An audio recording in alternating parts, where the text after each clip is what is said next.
We are back on the Rational Boomer podcast. Hopefully, your day is going well. It's Tuesday. Monday was a little busy. A few interesting things that happened. We've got plenty to talk about.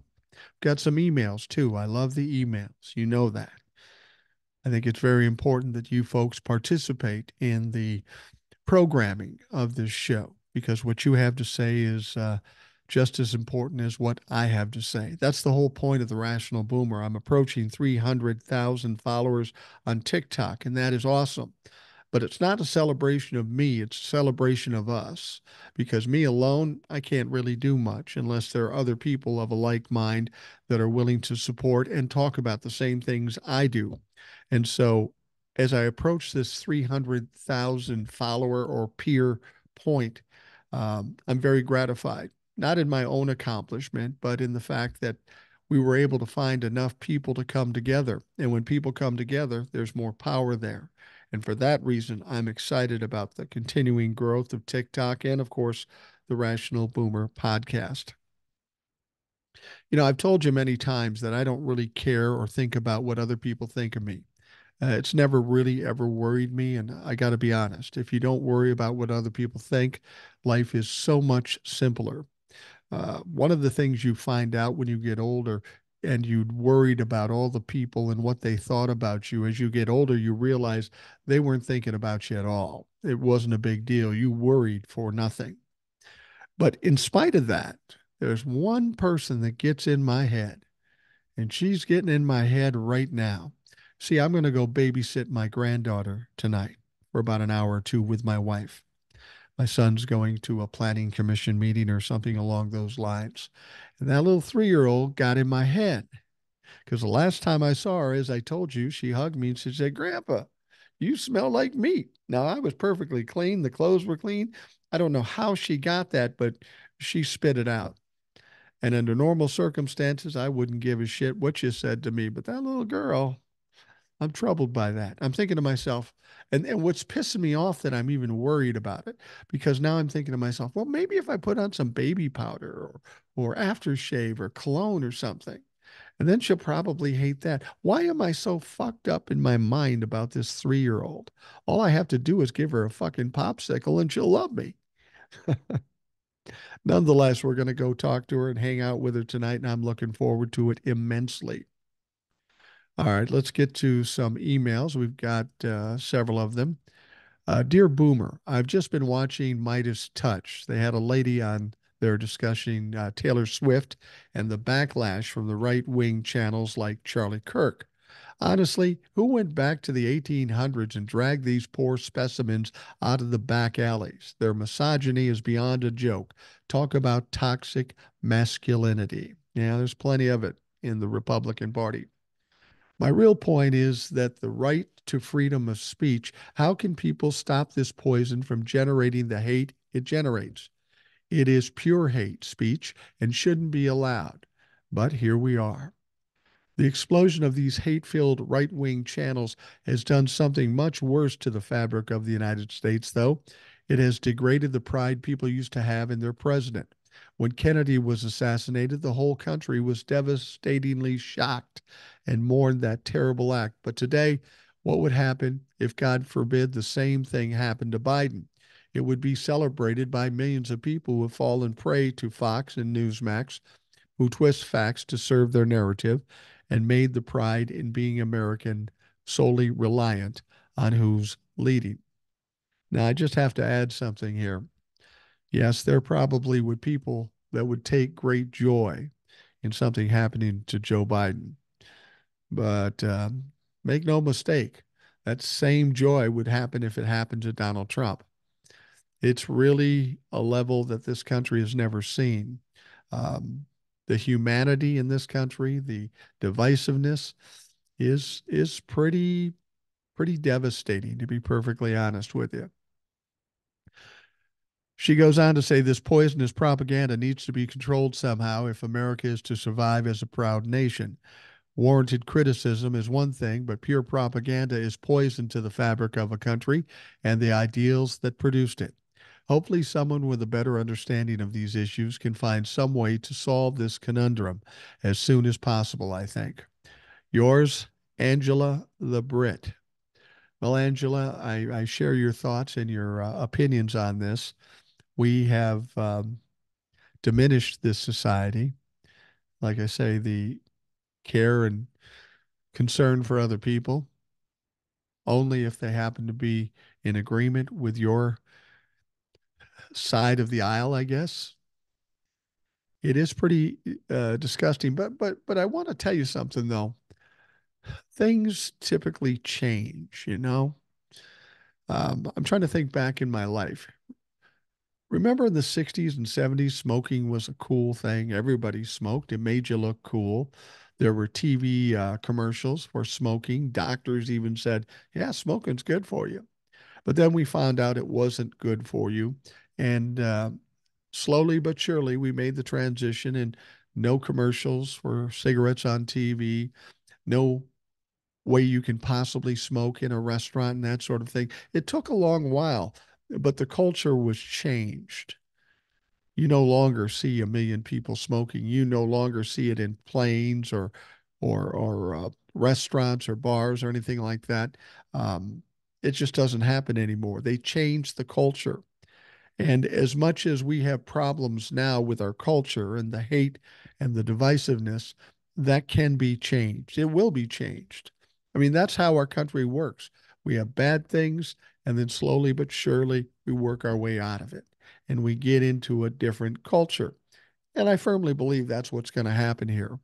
A lot of people want to predict the demise of America because of all of what's going on. Well, I've seen other situations and other times when people might have predicted the same thing, but here we are. Here we are. And granted, we're in a bad spot right now, but I think that we're right at that pivot point when things are starting to change. People are going to be held accountable. This whole Republican Party bullshit is going to be tossed aside. You don't have this overturning Roe v. Wade and expect to win elections. We're seeing these states vote on abortion rights, and in spite of what the Republicans and the evangelicals say, they vote against it. We're in changing times.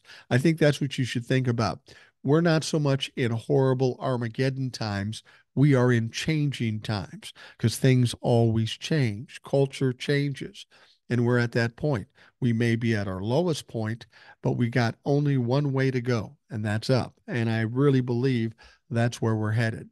I don't know if I'll see the end result given my advanced age, but better times are ahead. All right. This next one I didn't know anything about, so I'm going to have to talk about it a little bit from a news story. Boomer, could you weigh in on the news that came out on Wednesday, December 13th, regarding the Supreme Court taking up the Fisher case? Don't believe it will be heard until late next year, but do you believe it will be back up will it back up the March 4th, December or DC Trump case? Also, do you believe they're taking it up for that reason? Dennis. Let me just read what we got here. It says the Supreme Court accepted a case Wednesday that could affect hundreds of prosecutions tied to the January 6, 2021 attack on the Capitol, as well as one of the federal criminal cases against President Donald Trump. Defendant Joseph Fisher has challenged the Justice Department charges that he was corruptly obstructing, influencing, or impeding a proceeding before Congress when he entered the Capitol during the attack. The DOJ has charged more than 300 people with violating the statute, which carries a 20-year maximum sentence, according to information published by the U.S. Attorney's Office in Washington, D.C. Fisher argued that the statute, which Congress passed in 2002 as part of a broader law dealing with financial crimes, was meant to deal with document destruction, not his conduct. The government has argued that Fisher's action prevented the elected government officials from accessing and counting the certificates of electoral votes as the Electoral Count Act requires. In a brief arguing against the justices taking the case. Now, the fact that hundreds of people did the same thing should not immunize Fisher from facing consequences, the government argued. Wednesday's order did not set a date for oral arguments, but the justices could end up hearing the case and deciding it before June. A case could also affect the federal prosecution of Trump in Washington, where the law at issue is also one of the four charges against the former president in the case that alleges he attempted to overturn the laws. So, this is one of the insurrectionists that has taken his case all the way to the Supreme Court. The media will take the tack, well, if this happens and that happens and this happens, it could be disastrous. And of course, a lot of people read it and hear it and say, oh my God, what's going to happen? I tell you what's going to happen. Just because they've decided to hear it doesn't mean that he's going to win the case. And I think a lot of media folks would like you to believe that, but that's not the case. Um, this was absolutely an obstruction of official procedure. And as we've said, 300 people have already been convicted of it. So I'm not too worried about it. You know, there's always going to be these little things where the media will say, oh, it could be or maybe, or everything's going to blow up in our face. Keep in mind what they said about Donald Trump. Um, what they said about Donald Trump and his case. Uh, if it did affect it, it only affect one part of that case. It wouldn't end the case. And remember, with Donald Trump, we only need him to get convicted of one or two things. That's all we need. It doesn't matter what it is. They're all long enough where he'll be out of the picture, out of the narrative, and out of the equation. So I'm not worried about this because every day we go to the media and they tell us about some other problem, the polls, whatever. I don't buy any of it because there is no way Donald Trump can win the presidency in in November of 2024. That's why I'm not even really all that worried about the cases being over by then. I'd like to see the one in Washington, D.C. finish up before the election, and I think it will. There's going to be all kinds of attempts to delay that March 4th start, and it may be delayed, but by a week or two, or maybe a month at max. Not enough to make a difference. The case will be over well before the election, and the problems will start for Donald Trump, or more problems will start for Donald Trump.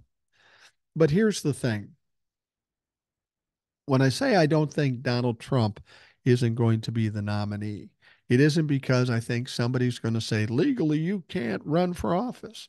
I don't necessarily believe that to be the case. What I'm thinking more is, can Donald Trump handle it?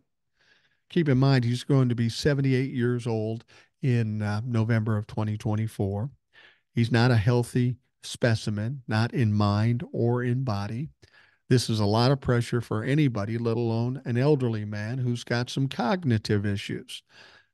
He's not going to be able to handle this as time goes on. Assuming we start a court case in March, I think it's been decided that he will be in court constantly from March up until the election.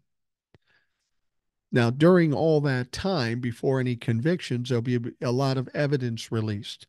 Donald Trump is going to take a lot of hits, both in terms of his reputation, in knowledge, and what people will now know about Donald Trump. And whether you have a conviction or not, it's going to change the entire landscape of what people look at when they see Donald Trump. Now, the base will always stick with Donald Trump, but the people in the middle that say, I vote Republican, so I'm just voting for Donald Trump, I don't care how fucked up he is, they're going to have to take a second look at it. They'll either vote Democrat or independent or just not vote at all, and that's possible. All of those things are negative for Donald Trump. They're negative for him because if a Republican votes to a third party, they're not going to vote for a Democratic type of third party. They're going to vote for an RFK Jr., which will take away from the Republican vote. So, uh, no, I'm not worried about that shit at all. We're going to hear a lot of things between now and November of 2024, and the media will constantly tell you, oh my God, it's Armageddon. It's over. Oh, yeah, we don't know what's going to happen. We should all run around like our hair's on fire. Fuck that. Donald Trump will be in court all over the place between now and November 2024. He may or may not get convicted by then, but ultimately he will be convicted. Even if he still can run for the presidency, even if the Republicans make him their nominee, and I'm not convinced the Republicans are really wanting to do that because it's a guaranteed loss. And that's the big issue. He can say, well, I'm going to run for president, and when I win the presidency, I'll cancel all this stuff and I'll be free and clear. He can't win. He fucking can't win. He lost in 2020. He's going to lose bigger in 2024. He's already attached his name to Roe v. Wade, and he's taking bows for canceling it. That alone is enough to cause him to lose the 2024 election. But that doesn't include all the other bullshit that's going on. Donald Trump can't win. I don't give a fuck what the polls say. It's just not possible. So don't worry too much about things. At this point, there's not a lot we can control. There's going to be games played by the Republicans and Donald Trump to delay this and delay that. But you know what? We're watching appeals. We're watching all kinds of shit. And guess what? The common thread here is the Republicans and Donald Trump lose every fucking time. And when they're not losing, they're fucking it up for themselves. They have no hope going to 2024. So I don't know why people are worried about it. All right. The next one says, hello, Mike. I enjoy listening to your. Oh, actually, who wrote that one? Dennis. Yeah, I said Dennis. Okay. Thank you, Dennis. I appreciate it. Don't worry. Hello, Mike. I enjoy listening to your podcast every day. I have to say that one of my favorite guests is Old Soul, and Ed is my second favorite. Not surprised. I know that you're always adamant about the Mango Mussolini never stepping foot in the White House again, but I really do worry that it could happen again. I just fucking told you. Please ease my mind and answer a few questions. I know that I cannot take another 4 years of that creep. I long for the day when I can turn on the TV and not have to listen to his BS. I just never realized that there are so many morons in this country until he entered politics. I agree with you. That was one of the most disconcerting things I discovered. The amount of stupid people in this country. And as I've said before, I have a low tolerance for stupid people. So it kind of angers me. But you're right, there's a lot more dumb people than we ever imagined. So, 4 questions. Number one, at Biden's age, I worry that something could happen to him. What if something were to happen to Biden between the primary and the general election? What if? What if, again, this is one of those things we can't control. So why do we worry about it? If I could have the best of all things, I would make sure that Biden made it to the election, won the election, made it to the inauguration. Then after that, whatever happens, happens. Kamala Harris can do fine just as the new president. In fact, I think she would do very well because she's younger, maybe a little progressive, and she would piss off the Republicans. Um, if something happens to Joe Biden, presumably Kamala would be the next one up because she is the vice president. But, there's a lot of what ifs in this world, and we can sit and worry about these what ifs, but all we do is fuck up our lives and make our days miserable. Why would you want to do that? Things are going fine the way they are.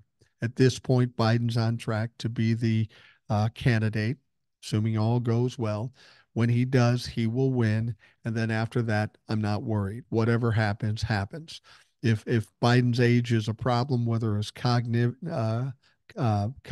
ability is diminished or the worst happens, well, then it happens. That's how it should go.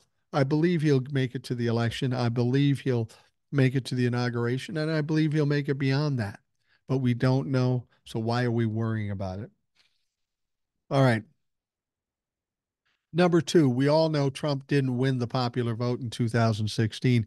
I don't fully understand how the Electoral College works. How did it work in 2016 that he became president and didn't win the popular vote? I know it's because he received more electoral votes, but again, I'm just not sure how it works. Well, I don't know that anybody really knows. But each state has a certain amount of electoral votes depending on how much population it has. And if you win certain states, that are swing states and they happen to go your way, that's how you win. Now, there are obvious states that are going to go blue: New York and California. These are big states, big numbers of electoral votes. But of course, the Republicans have, like Alabama and Mississippi and even Texas to a certain extent. They have their share too. So it's a pretty even battle, assuming everything goes the way that is expected. Now, I'm thinking coming up in this election, there are going to be some red states that turn blue, or at least a dark purple. And the reason for that is the Roe v. Wade situation. We saw what happened in Ohio. They want to outlaw abortion in Ohio, but when they gave the people the vote, they voted against canceling Roe v. Wade and voted to make abortion legal, much to the chagrin of the Republicans and the evangelicals. Like I said, this Roe v. Wade situation is really the tipping point for a lot of people. You got to remember there are a lot of younger people that are going to be voting in this upcoming election. And these are the people that are concerned about women's constitutional rights, their body autonomy, and their future. I mean, people like me and some of the other old fucks here, uh, abortion really doesn't affect us directly unless it's our kids or our grandkids. But there's no reason we should be making the decisions on the destiny of these young people. And the young people know this. They're getting tired of old people telling them what to do. So they're going to take control in 2024 and be the majority voting bloc in 2028. This country is going to change. This world's going to change with these new people coming up. I'm not saying that they're all Democratic, but the vast majority are. And because they are, things are going to change. Whether Donald Trump keels over tomorrow, or whether he goes to jail, or whether he is the nominee and loses, things are changing. It's inevitable. The momentum is headed the right way. And that momentum is largely the younger voting bloc that's coming up. Number three, feel free to explain other scenarios where Trumpty Dumpty would never be president again. Now, like I said, he's 78 years old. He's not healthy of mind or body. He's got more pressure than any one human could ever fucking imagine. I just don't think he makes it. Secondly, because he's a known loser and everything he's done up to this point, the only election he's really been responsible for winning, 2016. And even that seems questionable now that we hear more about the Russians and their involvement in that election. But since 2016, 2018, Republicans lost because Donald Trump was there. 2020, Donald Trump himself lost by 7 million votes. 2020, 22. Oh, in 2020, the Republicans also lost the Senate. In 2022, um, the midterms were horrible for the Republicans, and it was again because Donald Trump was involved. He was endorsed. See, the Republicans don't want Donald Trump in this 2024 election. Everything he's done since 2016 is a loser. That's why I'm thinking that somehow they're going to try to find a way to not make him the nominee. That's a sure loss if he is the nominee. That's why I say I don't think he'll be the nominee for any number of reasons. Could be health, could be legal, could be the Republican Party. But let's be honest, if he is the nominee, that's a fucking gift to the Democrats. He's definitely going to lose that election if he is the nominee. So either way, we win. All right. That was Karen. Thank you, Karen. Hey, Boomer, I heard the podcast today and was greatly appreciated. Your answer to my email cleared things up and really straightened me out. It was a weird week. May I recommend a book, The Imperial Cruise by James Bradley? It's an unauthorized international trip initiated by Teddy Roosevelt and using his daughter as the host. The book is more than an informative and will bring a light to history of some of the bad attitudes and policies this country has embedded since the colonies. Thanks again, Z Man. I will check it out. I will check it out. Thank you, Z Man. I appreciate the tip. Next one. Hi, Mike. Glad your cold is finally leaving. Lately, you've sounded much better with less coughing spells. It's nice to hear you getting back to your healthy self. It's a funny thing. As I've had this cold, my brother, my wife, my kids, for whatever reason, they think I'm fragile. And oh, you got to be careful. You got to do this. Look, I'm 63 years old. In my life, I've had my times when I was sick, really sick sometimes. I believe I had COVID before COVID was even known because I was sicker than I'd ever been January prior to the March COVID scare. But I always survive. I always get through it. As I've gotten older, it takes longer to recover, but I always recover. I'm not fragile. I'm fine. I have gone through my share of shit. Hell, I had cancer when I was 29. I had testicular cancer. Got through that motherfucker. Ain't nothing stopping me. I'll keep going and I'll be fine. Um,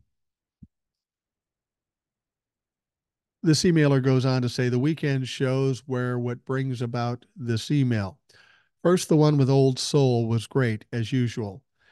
It was funny prior to her show, there was an email from a listener saying that she had a bedroom voice. That made me giggle. I don't think her voice is a bedroom voice, but she definitely has a soft, sweet, easy to listen to voice. Her voice always makes me think of the saying, speak softly, but carry a big stick. She speaks softly, but she has the intelligence and clarity to get her points across. She absolutely does. I think she said her grandmother taught her to speak softly so people would have to be quiet to listen to her. Great advice. Voice is one of the reasons I never opted to be on your show. I've always hated my voice. It has always been it has always been since I was a teenager, kind of a deep like Brenda Vaccaro dated myself, didn't I? Yes, you did. That and I never learned the lesson old soul's grandma taught her about speaking softly. My family was usually loud, lol. And now, well, let's just say it's difficult to teach an old dog new tricks. I'm trying not holding my breath. Well, I'll tell you this: everybody hates their voice if they haven't heard it. You have a perception of what your voice sounds like, and when you hear it and it's not what you think it is, it sounds bad to you. Trust me, I know about this. I've worked in radio my whole life. I had a studio where I had to record people, and people are always self conscious about their voice. I was self conscious about my voice. I think I've told the story. I was asked to take a job as a production director, producing commercials for a radio station being run by a guy I knew. And I went there. I took the job because I needed it. I was doing the job. And then my friend, my boss, comes to me and says, I don't like your voice. Well, motherfucker, you hired me. It isn't like you hadn't heard my voice. And then I got very self conscious about my voice. So then I tried to adjust it and it got worse and it got worse. And here's the deal, here's the secret I found to liking your voice or at least tolerating your voice. The simplest thing I can tell somebody who has to go on a microphone and record and doesn't have a lot of experience is the simplest thing to say and the hardest thing to do is just be yourself.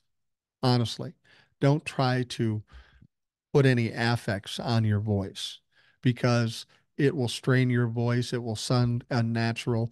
I mean, thousands of people have already heard your voice every day when you talk to them. Why is it any different if we're going to record it and put it on this show? Um, when I was in radio, I didn't have the stereotypical deep voice, the radio voice per se. I wasn't happy about my voice, but again, I went back to what I said earlier. Not something I can control. My voice is my voice. Hopefully, what I have to say is more important than the tone of my voice. And so I just went with that. And it worked out fine. You learn some things over time when you're on a microphone all the time. You get better with your technique, but your voice is your voice. Don't worry about that bullshit. Emailer goes on to say, anyway, I had a question regarding the case Old Soul was discussing. I think the name was Brittany. She said she lived in Ohio. Why would they be able to charge her with anything? I thought Ohio voted on women's health issues and surprise the country by voting to change their existing laws? Or was that charge simply trying to flush the fetus? I guess I needed more specifics. What did they charge her with? Is there any further update? Situations like this absolutely need to be brought to light. I love your idea of having Old Soul on every week to highlight one of these cases. We need to make people aware it's not just an abortion thing. There are so many other possible scenarios and thousands shades of gray. None of these should be decided by some old fart with a political title like Ken Paxton. I wonder what he would do if one of his daughters got raped and ended up pregnant. Well, he would do whatever he wants to do because he's special. Or was pregnant by choice and fetus wasn't viable and take it to the term would kill her. I wonder if he'd be so quick to jam his fat, empty head into the situation and stop her ability to terminate the pregnancy. In fact, I wonder how many of these hypocritical Republicans have paid for their daughters or girlfriends to have abortions when it suited them. I'm so totally sick of the Republicans' hypocrisy, not just on this subject, but so many more. Like, how about that couple down in Florida? Um, can't remember their name. Man and the wife, they're heavy into politics, um, and they're highly against LGBTQ situations. Yet now this man is being charged with rape because a woman came over to have three-way sex with him and his wife and her. And she's done it in the past, but when she got there and found his wife wasn't there, she wasn't feeling it anymore. So the guy got mad and raped her. The point is these people talk about LGBTQ stuff and try to marginalize them, yet they're engaging it in themselves. It is very hypocritical. It's fucking appalling. And this is the essence of the Republican Party. Everything is hypocritical. Everything they accuse the Democrats or Joe Biden of seems to be projection. If they're complaining about somebody else doing something, you can almost guarantee that they're fucking doing it. Email goes on to say the sad thing is they'll never realize how disgusting and horrid they're being until the election when they lose badly. I agree. Perhaps that will be a wake up call, but part of me doubts it. You said that you don't think Trump will be the Republican nominee. I believe he will. I think his idiot followers will make sure he is. They would vote for him even if he was in jail. I think his cult in Congress will continue to back him too. None of these people have any courage or integrity. Look how much has happened already, and we always say, well, when the indictments come, they'll stop following him. When XYZ happens, they'll wake up and stop following. We keep pushing that down the line, that line down the road, and thinking that the cult will eventually realize how bad he is, but they don't. Well, something I'll point out here. The fact is, the cult will never change, the base. But we're talking about 25, maybe 30% of the Republican Party that will never change. We can't worry about changing them. We have to change what we hope to be more reasonably minded Republicans to not vote for Donald Trump. Joe Biden doesn't have to win in a landslide, he just has to win. And if he wins and the House is taken over by the Democrats and the Senate maintain control of the Senate and we get the House too, doesn't matter who voted for what as long as we win. Because at that point, everything changes and the Republicans go down the shitter. She goes on to say, this is not to say I think he will win the general election. I don't. But I think even after a huge blue wave, these fucking idiots will still be hanging on his every word and believing they're right. He was wronged and we're the criminals. I also don't think Trump will magically shut up after the 2024 election. He seems like a roach that just won't die. The more you spray him with Raid, the more he just spins. Trump isn't the type that will ever fade away. If he gets put in jail or home confinement, if he has a home left, I don't think anyone can keep him from running his mouth. And as long as he's alive, he will keep on spewing his lying bullshit. Well, if he's in jail, he'll be shut up. Do you really think Trump will somehow shut up simply due to losing his money? He has no shame, so I really think he'll keep playing the victim, telling lies until he dies. Sorry this was so long. I did love the Ed podcast and you two doing the book club. LOL. The show full of emails was good too. I really enjoy all your shows, but Old Soul, Ed, and the emails are getting to be my favorites. Thank you for keeping it going. Hugs, Deborah or Deb DZ in Delaware. Well, I appreciate it, Deb. I understand your concerns. I'm honestly not worried. I fully expect that he won't be the nominee and it won't be his choice. In as far as him shutting up after the 2024 election, I don't think it will matter if he shuts up or not because he just won't have any kind of power, any kind of focus. He won't be running for president again. He'll be going through court cases. See, that's the thing you have to understand. As much as he may be free to talk, he's going to be in court every day virtually between March and November of 2024. He is going to be so tied down with his court cases. When's he going to have time to do it? I mean, at the breaks, he may start screaming shit. Then he'll get another gag order and he'll go through the process there. Donald Trump is going to be juggling so much shit. I just don't see how he's going to be able to handle it. I just don't fucking get it. So we'll see what happens. But I appreciate the email, Deb. Thank you very much. We will take a quick break and we will be right back.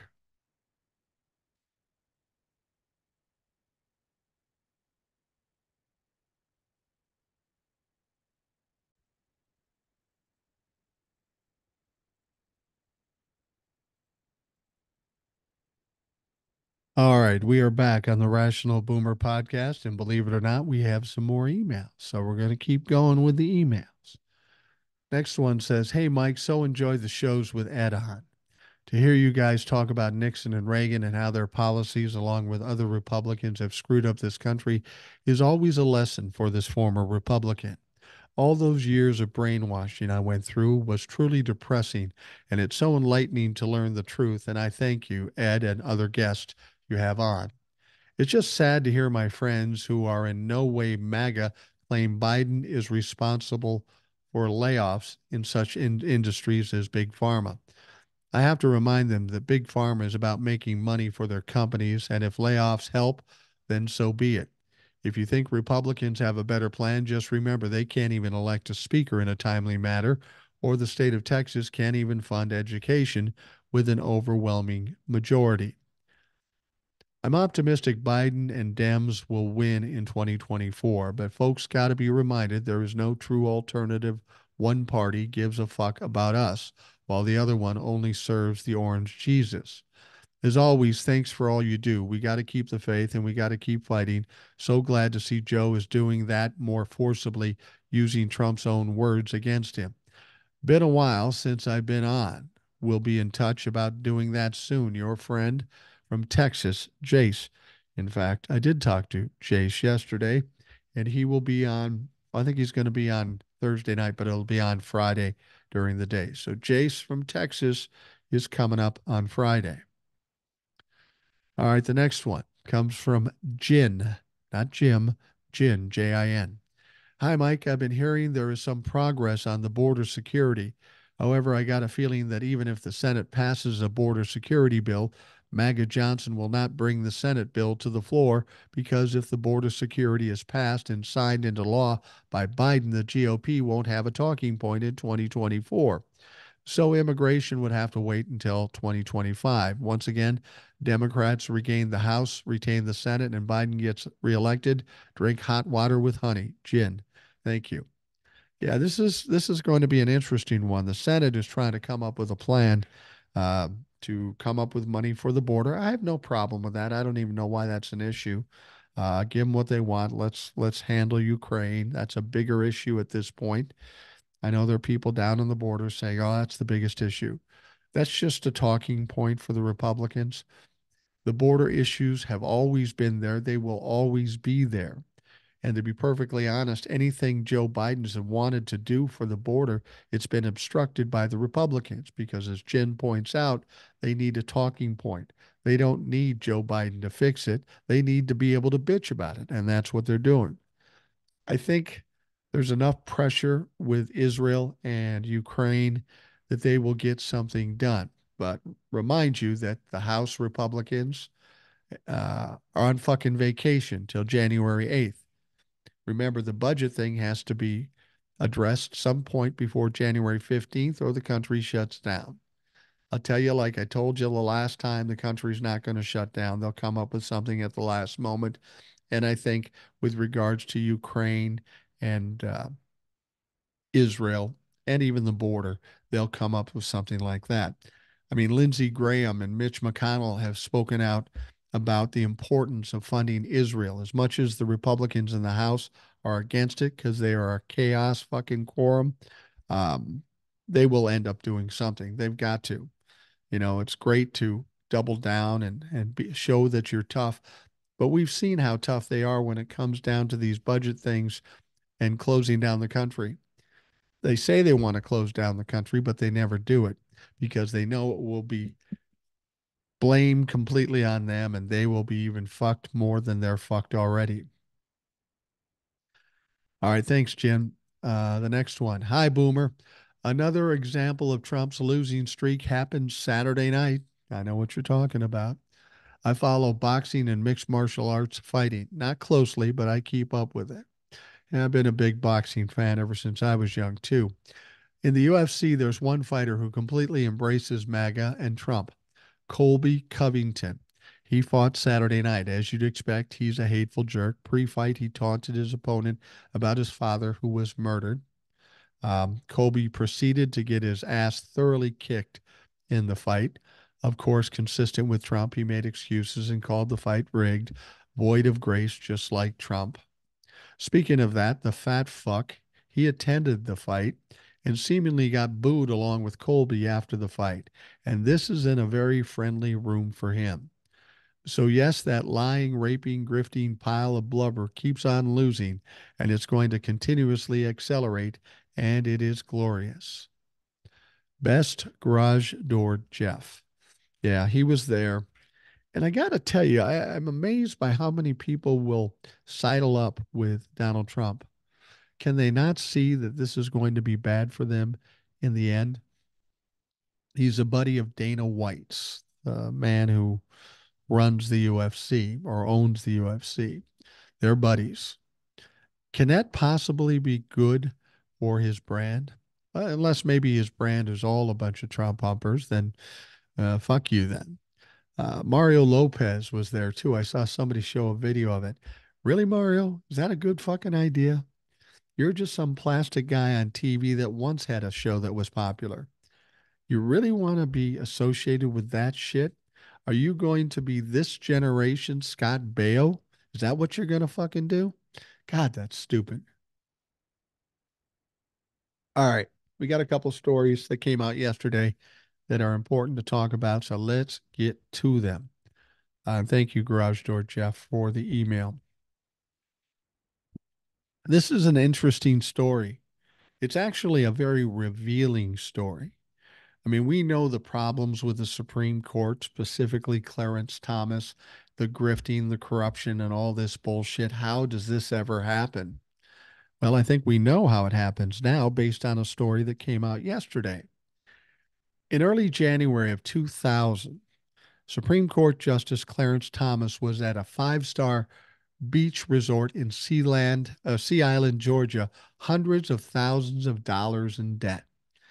Yep, Clarence Thomas was feeling a financial pinch, and he was upset about that. If you've ever been in financial trouble or in a tight situation, you know it's really causes anxiety and really puts you on the point of being scared and or mad. And it sounded like Clarence Thomas in this situation was a little fucking nervous.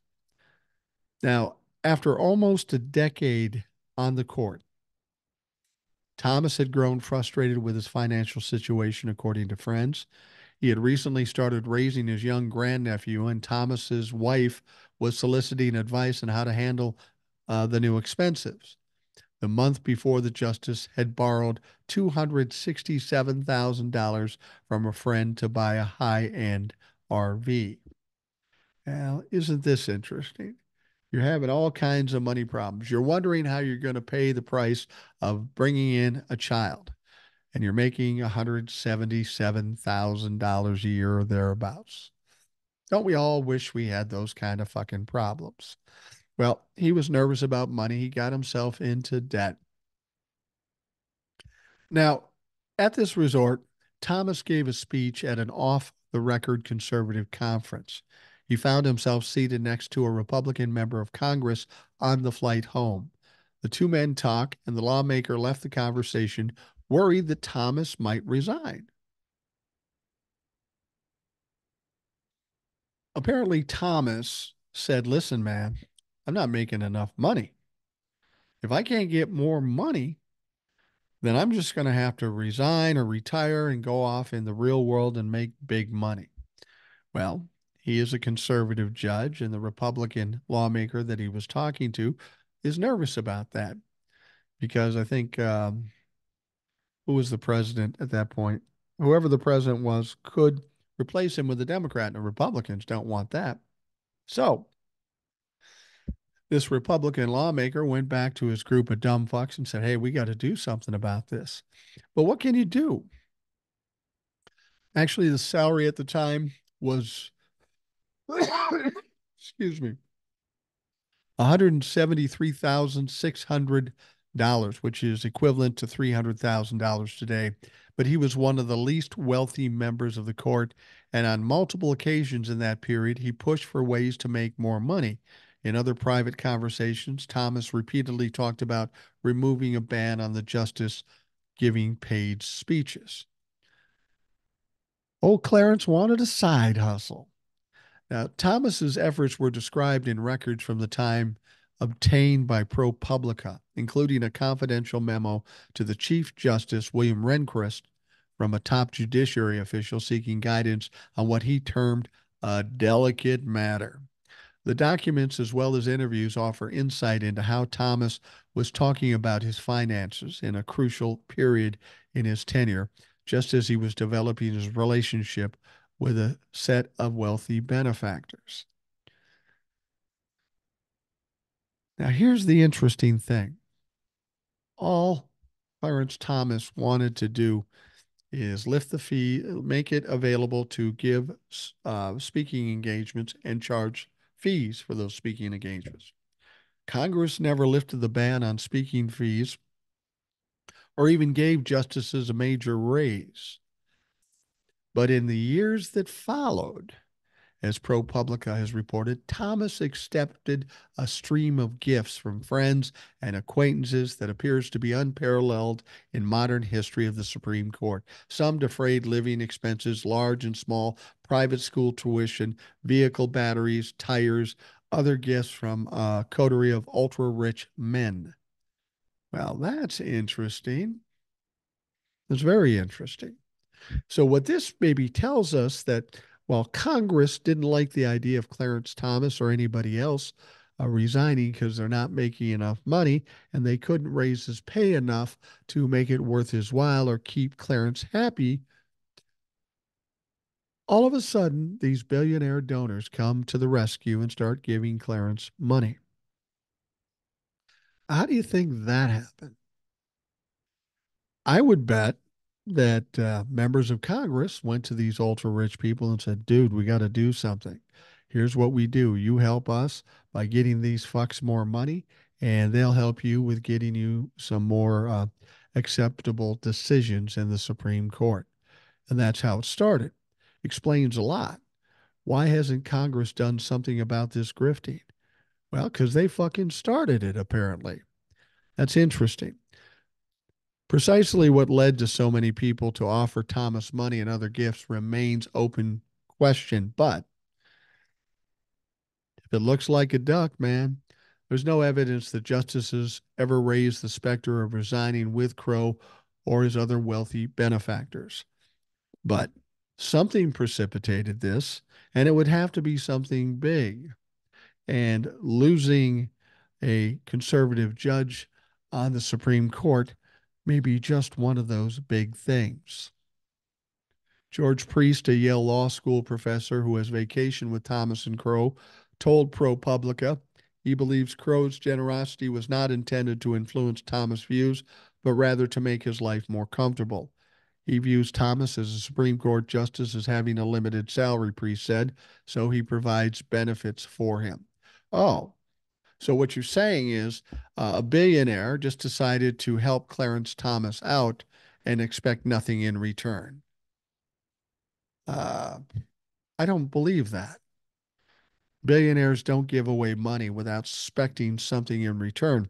Now, our government will give away money to billionaires without expecting anything in return, including taxes, but billionaires don't do that.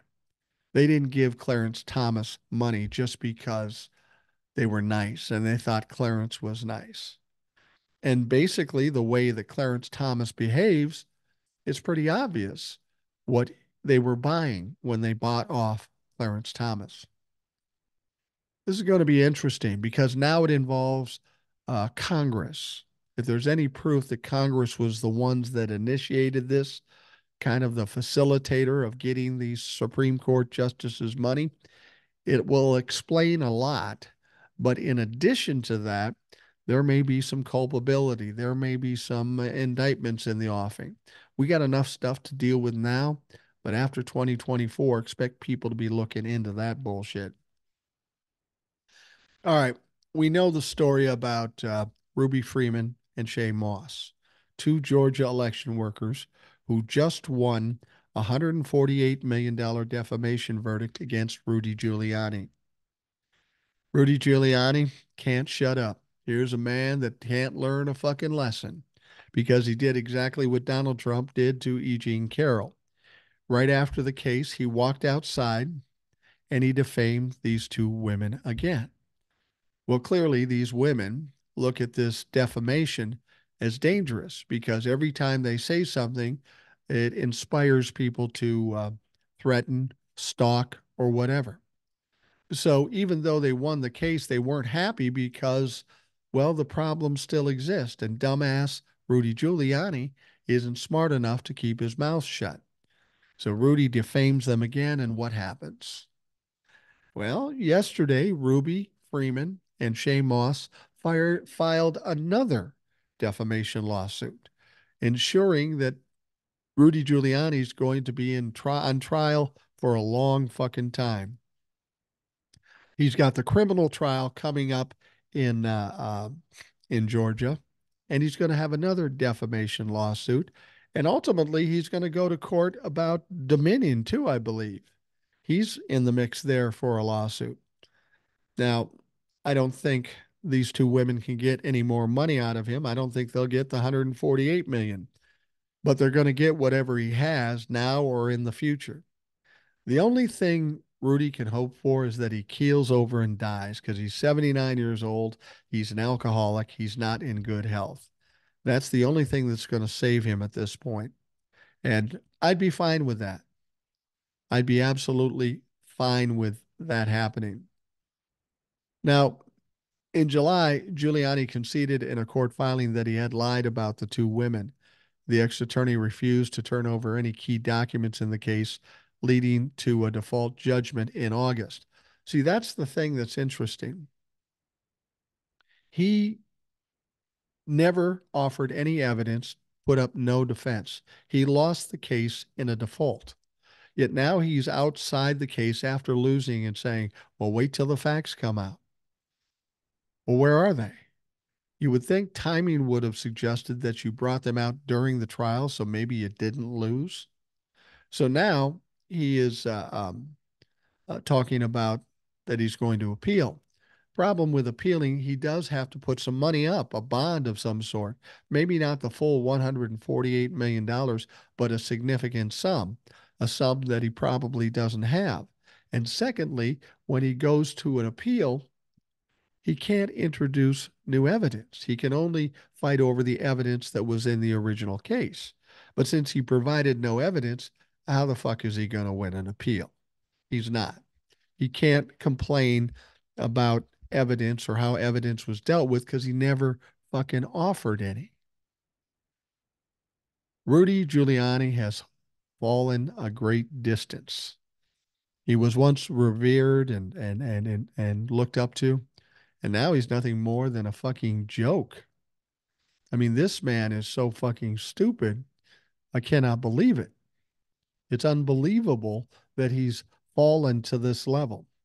So Rudy's getting sued again by Ruby and Shaye, and we'll see how that goes. But before that ever comes to court, he'll probably be going to court for his criminal trial in Georgia, where he's not going to get a deal. Just not going to get a fucking deal. All right. Now, the 11th Circuit Court of Appeals Chief Judge William Pryor, very right wing jurist, a short list for former President Donald Trump's Supreme Court nominations. Pryor has supported the power of states to ban LGBTQ sex acts and hired a GOP activist who was kicked out of the Turning Point USA for saying, "I hate blacks," as one of his law clerks. But even he was completely unpersuaded by former Trump Chief of Staff Mark Meadows' bid to interfere with the Fulton County District Attorney Fani Willis's racketeering case against the plot to overturn the 2020 election. You probably forgot because there's been so much shit going on already, but Mark Meadows was attempting to get the Georgia case his Georgia case moved to the federal courts. Now, I don't honestly know if that was going to save him, but he figured it would be better. And it may have something to do with the fact that he has complete immunity in another case that Jack Smith has against him in Washington, D.C. So he was hoping to get it to a federal court, tie it all in with Jack Smith, get immunity, and turn over the evidence. Well, the court came back, the 11th Circuit, and they said, yeah, nah, Mark, you're going to have to stand trial in Georgia. Now, this is a big hit for Mark Meadows. The other thing that's important to remember is that Fani Willis as much as said that she'll give everybody deals except Donald Trump, Rudy Giuliani, and Mark Meadows. So while he might have immunity on a federal level, he does not have immunity on the state level in Georgia. And that may be why he wanted to get it moved to the federal courts. Well, it's not going to be moved to the federal courts. He's stuck in Georgia. And Mark Meadows is not having a good day. Now, former Solicitor General Neil Katyal on MSNBC Monday, knowledgeable guy, he said this is a big loss in the Court of Appeals. For those who are into this, William Pryor wrote this opinion where all three judges agreed that Mark Meadows is not going to get removal right now. Now, Katyal said, I don't think this is quite the holiday gift, Katie, that she's talking to Katie Fang, that Mark Meadows was hoping for. It was, to put it mildly, a total body slam. As you see, the opinion was written by Chief Judge Pryor, who is not just something some people call conservative. He's a legendary conservative jurist, extremely conservative, and had none of it with respect to Meadows' arguments. Basically, to summarize what this long opinion says, look, if you are the White House Chief of Staff launching a coup, it is not your job in your job description. That's the opinion, plain and simple. So even one of his own guys said, no, motherfucker, that's not happening. So Katie Fang said, do you think SCOTUS is going to take this up? Because, I know you and I both know Meadows is going to appeal to the Supreme Court now.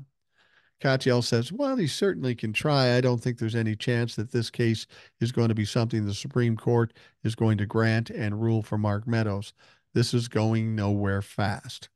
So Mark Meadows was fucked. He's even more fucked now.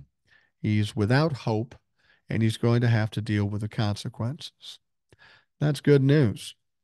I don't know if he's going to go try to beg for some kind of deal with Fani Willis, but it didn't sound like Fani Willis was amenable to such a thing. So Mark had a bad day. He's got a bad year going in 2023, And you know what? 2024 doesn't look much fucking better.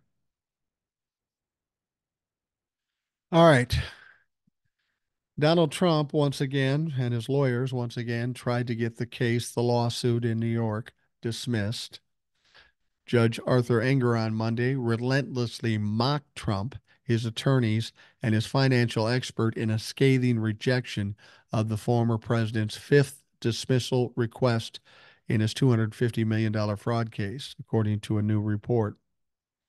Engeron slammed accounting expert Eli Bartov. Now, this is the guy they put all their hopes and dreams in and paid them a ton of money. They paid him $900,000 to testify that Trump's financial records did not fraudulently inflate his worth, as is contended by the New York Attorney General Letitia James. Bartov is a tenured professor, but all that his testimony proves is that for $1 million or so, some experts will say whatever you want them to say. Yeah, Engeron wasn't buying Bartov. Engeron was equally dismissive of Trump's lawyers' repeated argument that the statute of limitations had passed. James' case looked at Trump Organization business dealings between 2011 and 2021, and that his lender's satisfaction was proof against him having them been defrauded. The instant lenders made millions of dollars and were happy with the transaction does not mean they were not damaged by lending at a lower interest rate than otherwise they would have. The New York City civil court judge then targeted Trump himself, concluding his claims were misstatements at best and fraud at worst, according to the report. Engeron said a lie is still a lie. So, what Donald Trump has to worry about over and above this is that for as much as he's been pounding on Engeron, when we finally get down to that last day when the decision is made as to how much money he is going to have to pay the state of New York, Judge Engeron's the only one that's going to make that decision. Remember, there is no jury. And he's pissed off Engeron to no end, and it sounds like Engeron has about had enough. So I'm expecting this decision to be significant and devastating to Donald Trump. All right. House Oversight Committee Chair James Comer. You know that dumb fuck. He's the one that so badly wants to impeach Joe Biden. But now we're finding out that some of the things he's accusing Joe Biden of doing, uh, he's maybe done himself. He's got some shell companies. He's got a brother involved. He's doing some shady shit. And it's ironic that he'd be the one calling out Joe Biden without any evidence when there is evidence that he did what he did. Well, James Comer is getting a little irritated about being called out. He pushed back on reporting characterizing one of his business ventures as a shell company, defending the legitimacy of a business structure he said was designed to insulate his farm from lawsuits. Yeah, I'll bet. Now, a report from the Associated Press dives deep into Comer's stake in Farm Team Properties, a company he co owns with his wife after purchasing land from a campaign contributor. Well, that's interesting. In an interview with The Hill, Comer criticized the piece for calling the business a shell company, saying the LLC primarily rents out the 5 properties it owns to hunters. Assets and a business purpose, he said, undercut any claim it's a shell company. I have all this farmland that's in a sole proprietorship. And then a few years ago, my accountant and lawyer said you need to form an LLC because I started leasing my farmland for hunting.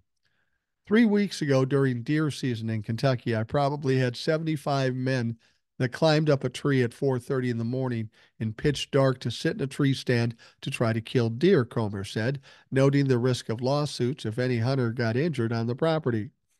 I have 5 properties in there, and it brings in lots of revenue from hunting leases. And it was set up because that's what any accountant or any lawyer would advise if you have a bunch of people from out of town that you don't know on your property. So it's 100% legitimate. Methinks he objects too much. The Associated Press detailed in a story last week that Comer bought a 50% stake in the 6 acre plot of land for $128,000 in 2015 from Darren Cleary, a friend and longtime campaign donor. The partnership sold off one of the acres for $150,000 last year. Wow. So let me see if I understand this. They sold an acre for $150,000, but they sold Comer 6 acres for $128,000. That seems kind of weird, doesn't it? The fact that I sold a partial off shows it's a legitimate business. It has assets. Farm Team Properties is listed in Comer's financial disclosures as a land management and real estate speculation company. While he does not disclose the 5 acres owned by the LLC, it is not clear that he is required to do so. Now, the House Ethics Committee instructions offer conflicting guidance on whether LLCs must disclose real estate holdings. Comer's offer said that he did not have to provide a more detailed breakdown because ethics guidelines only require doing so for LLCs designed to hold investments. Well, it's an investment. The listing of assets is not required when a business is actively engaged in a trade, and his team pointing to the hunting business as an activity that distinguished it from being merely an investment.